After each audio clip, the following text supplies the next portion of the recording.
மட்டிக்கினாரு ஒருத்தரு, இவரை காப்பாத்தணும் கத்துரு.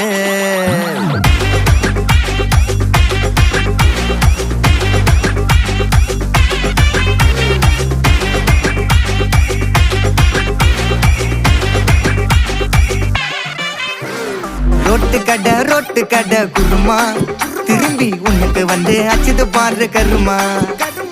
வாஷிங் பவுடர் நிறுமா, கொஞ்சம் வாய சுவையும் பொத்துக்கிட்டு இருமா. ஓ நிலைமையத்தான் நினைச்சு சிரிமா.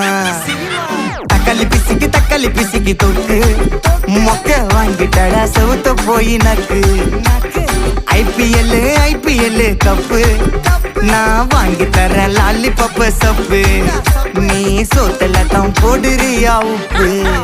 அப்போ இப்படி இருந்த நீ இப்போ இப்படி ஆயிட்ட, ரொம்ப மாசு காட்டின